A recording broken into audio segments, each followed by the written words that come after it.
తల్లిదండ్రులు చేసేటువంటి ఏ నిర్ణయానికైనా లోబడటం అనేటువంటి మనస్తత్వాన్ని అలవర్చుకోవటం అనేది మేలు. అవసరమైన సమాచారం అది.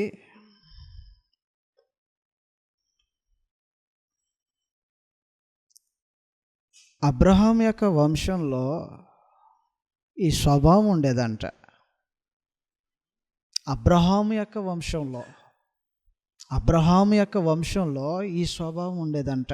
లోబడటము అనే స్వభావం ఉండేదంట.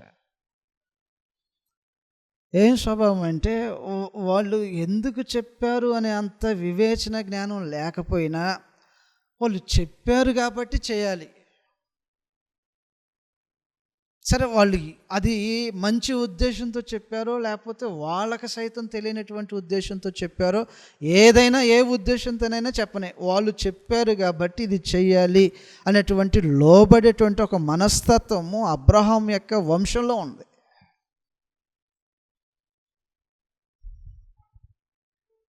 తండ్రి మాంసం కూర అడిగితే తల్లి వెళ్ళి దొడ్లో ఉన్నరా తీసుకొచ్చేసి రెడీ చేస్తా అంది. వేటకెళ్ళి వేట మాంసం తీసుకురామన్నాడు. అడవికి వెళ్ళి వేట మాంసం తీసుకురావని ఏసావుని పంపిస్తుంటే ఇంట్లో ఉన్నటువంటి తల్లి ఏం చెప్తుంది, అక్కడ దాకా వద్దు, మన దొడ్లో ఉన్నాయి గొర్రె మేకల్లో ఒక దాన్ని పట్టుకొని తీసుకొని వచ్చేసి నేను రెడీ చేస్తారా అంట. అమ్మా, నాన్న చెప్పింది అన్నయ్యకి, నేను చెప్తున్నా పోరా. అమ్మా, ఇలా చేస్తే ఇది శాపాలు పాలవుతాం అమ్మ, దీవెనలు అనుగ్రహించబడటం తర్వాత సంగతి.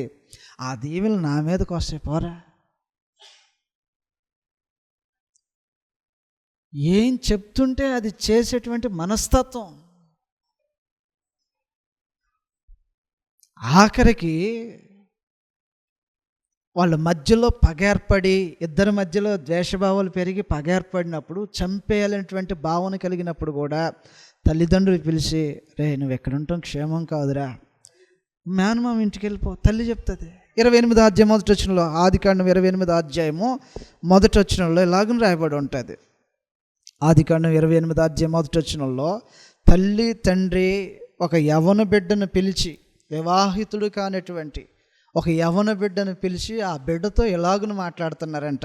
28వ అధ్యాయం మొదటి వచనంలో, ఇస్సాకు యాకోబును పిలిపించి, నీవు కనాను కుమార్తెలలో ఎవతిని వివాహం చేసుకోకూడదు, నీవు లేచి పద్దనరాములోనున్న నీ తల్లికి తండ్రి అయిన బేతేలు ఇంటికి వెళ్ళి అక్కడ నీ తల్లి సహోదరుడగు లాబాను కుమార్తెలలో ఒకదానిని వివాహము చేసుకొనమని అతనికి ఆజ్ఞాపించారంట. ఏమని పిలిచి తెలియజేశారు? ఈ తల్లి ఈ తండ్రి కనాను కుమార్తెల్లో ఎవరిని వివాహం చేసుకోవద్దు. 2, వెళ్ళాల్సినటువంటి స్థలం ఎక్కడని చెప్పారు? బేతేలులో నీ తల్లికి సహోదరుడైనటువంటి లాబాను దగ్గర ఇంటికి వెళ్ళమని చెప్పారు. ఇప్పుడు ఈ ఏశావు కంటే ఈ యాకోబు ఏమన్నా తక్కువవాడు అనుకుంటున్నారా? ఇద్దరు ట్విన్స్ వాళ్ళు, కవల పిల్లలు. మహా అయితే కొద్దిపాటి నిమిషాల్లో తేడా కాళ్ళు ఇద్దరు పట్టుకొని వచ్చేసేసారు. రే నాయన, మీ అన్న నీ మీద పగ మీద ఉన్నాడు అంటే వాడు పగ మీద ఉంటామేంటి? నాకు చేత కాదు అనుకుంటున్నారా? అనొచ్చా? ఇక్కడి నుంచి వెళ్ళిపోరా. ఈరోజు ఎవడు వెళ్ళిపోతాడో చూస్తా, రాని మాట్లాడొచ్చు కదా. ఆయన కూడా same age, same blood, same temper, twins కదా అందుట్లో. మరి వాడు వస్తాడా? రాని కొడతాడా? ఆయన ఒకటి సరే, ఆయన 2 కొడితే నేను ఒకటైనా కొట్టలేనా? ఇంట్లోంచి వెళ్ళిపోవాలా? వాడు వెళ్ళిపోవటము నేను వెళ్ళిపోవటము ఏది జరిగిద్దో చూద్దురిగా నాగండి. ఏ వయసులో ఉన్నటువంటి తల్లిదండ్రులు మాట్లాడుతుంటే మాట ఇది? ఏ వయసులో ఉన్నటువంటి తల్లిదండ్రులు మాట్లాడుతున్న మాట ఇది? తల్లిదండ్రుల యొక్క వయసు ఎంత? కళ్ళు కనిపించినటువంటి వృద్ధాప్యానికి వచ్చినటువంటి తండ్రి పిలిచి, బ్లడ్ మరిగిపోతున్నటువంటి యవ్వన ప్రాయమైనటువంటి బిడ్డను పిలిచి మాట్లాడుతున్న మాట ఇది. ఇస్సాకు వృద్ధుడని చెప్పాడు గ్రంథంలో. 26వ అధ్యాయం 1వ వచనంలో, లేదా 27వ అధ్యాయం 1వ వచనంలో రాయబడి ఉంటుంది. ఇస్సాకు వృద్ధుడై అతని కళ్ళులకు మందదృష్టి కలిగినప్పుడు, ముసలితనం కలిగినటువంటి ముసలితనపు వయసులో బిడ్డను పిలిచి మాట్లాడుతుంటే, ముసలోళ్ళ మాట కూడా అంటారా? ముసలోళ్ళ మాట అసలుకే కళ్ళు కనపడు, ఊరుకోనా నువ్వు నీ చేదస్తావు మాటలు, కానీ రాని వాడు వస్తే రాని అని అన్నాడా? తండ్రి అని చెప్పాడో తల్లి అని చెప్పాదో ఆ బ్లడ్లో ఉంది. అబ్రహాం యొక్క సంతానంలో ఉన్నటువంటి ఒక స్వభావం ఏంటంటే విధేయత, లోబట్టం.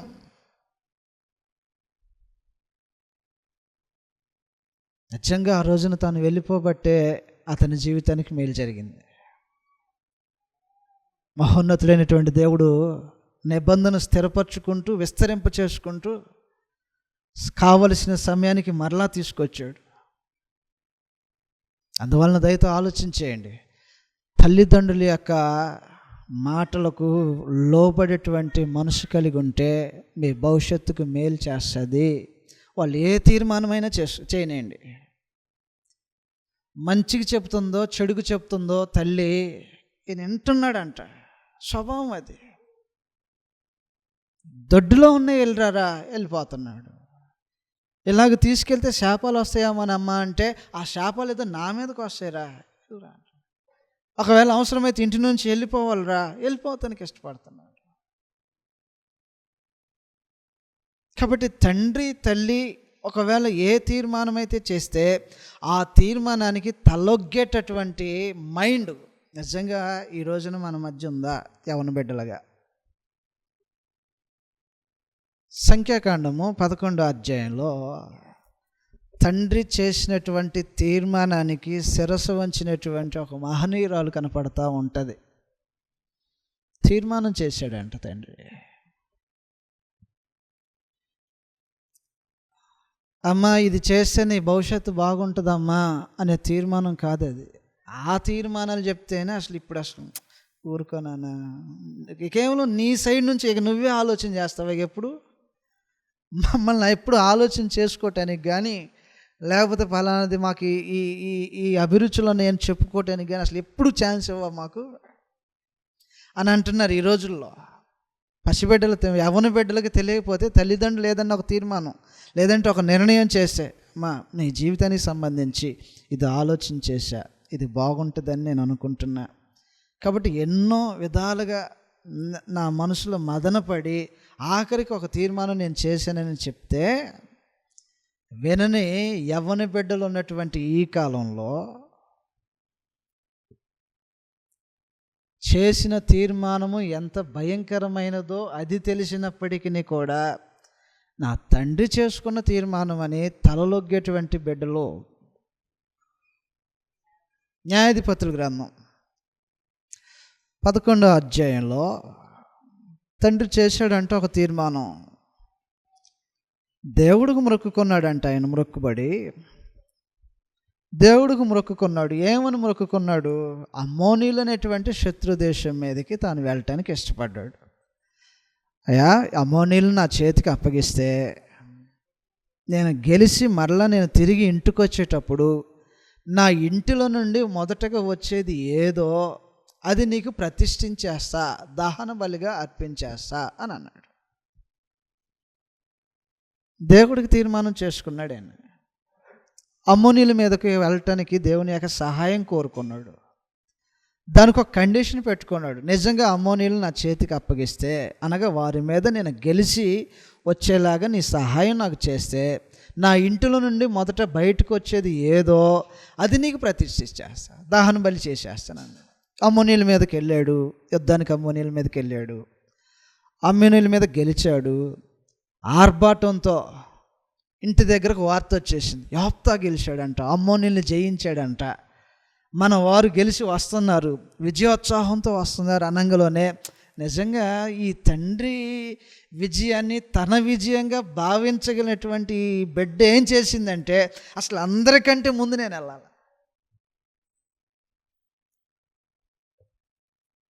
తండ్రి సక్సెస్ను తన సక్సెస్గా భావించే పిల్లలు ఎక్కడ ఈ రోజున? తండ్రితో పాటు తండ్రి ఆనందమే తన ఆనందమని, తండ్రి యొక్క సంతోషమే నా సంతోషమని భావించుకోగలిగినటువంటి మనసు కలిగినటువంటి యోప్త కుమార్తె ఎప్పుడైతే మీ నాయన గెలిచాడు, మీ నాయన నడిపించాడంట, అమ్మోనీల్ని జయించారంట, ఈ మాట ఎప్పుడైతే వినిపించబడిందో అందరికంటే ముందు నేను వెళ్ళాలని, అందరికంటే ముందుగా తాను వెళ్ళటానికి ప్రయత్నం చేసేసి తాను వచ్చే ఈ క్రమంలో ఫస్ట్ కనిపించింది ఏంటంటే తన కూతురు కనిపించింది. కూతురు హృదయంలో సంతోషం, తండ్రి కళ్ళల్లో బాధ. ఎవ్వడికి చెప్పుకోలేనటువంటి తీరని ఆవేదనతో కూడుకున్నటువంటి బాధ. ఇటు ప్రక్క సంతోషమైనటువంటి హృదయం ఒక ఆపోజిట్లో ఉంటే, మరొక ప్రక్క తనకు ఎదురుగా కుమిలిపోతున్నటువంటి ఒక బాధభరితమైనటువంటి హృదయంతో తండ్రి.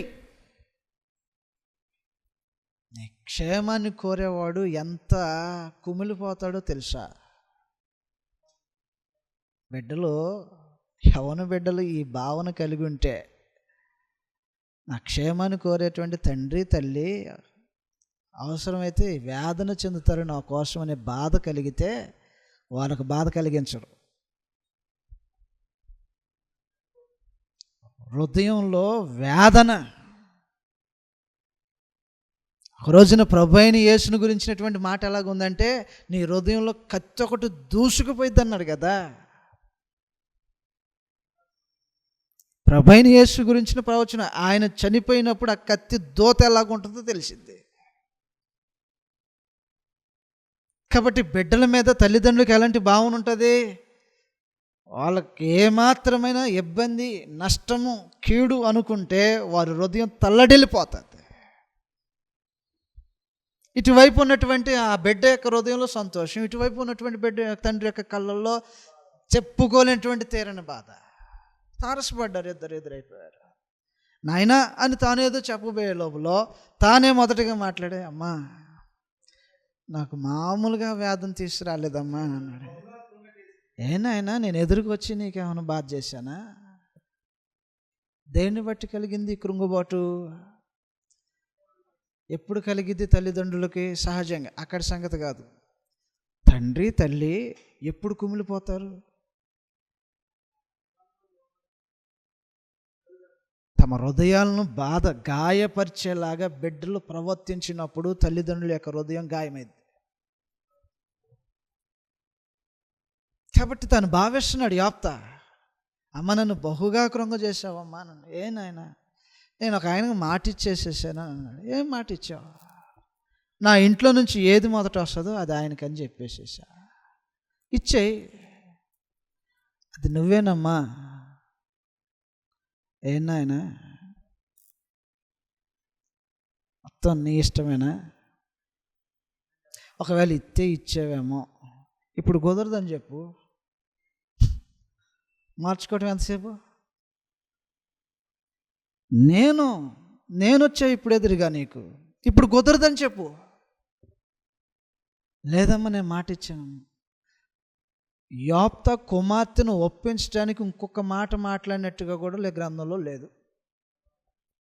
Single attempt. బిడ్డల యొక్క మనసు ఎలా పనిచేయాలో తెలుసా? తండ్రి చెప్పాడంటే అది ఫైనల్. లేదు నాయన అని ఆమె అన్నట్టుగానే, ఆమెను ఎలాగైనా ఒప్పించడానికి ఈయన ప్రయత్నం చేస్తున్నట్టుగానే కనిపించాల. మరోసారి చదువుతూ ఎలాగన 11వ అధ్యాయంలో 36వ వచనంలో లాగా రాయబడి ఉంటుంది. 11వ అధ్యాయం 36వ వచనంలో, ఆమె నా తండ్రి యెహోవాకు మాట ఇచ్చి ఉన్నావా, నీ నోట నుండి బయలుదేరిన మాట చొప్పున. ఎవరు ఒప్పుకుంటారండి అసలు ఇలాగ అనుకున్నావా? చెయ్యి అమ్మ, అది నీతో ముడిపడి ఉంది, చెయ్యి.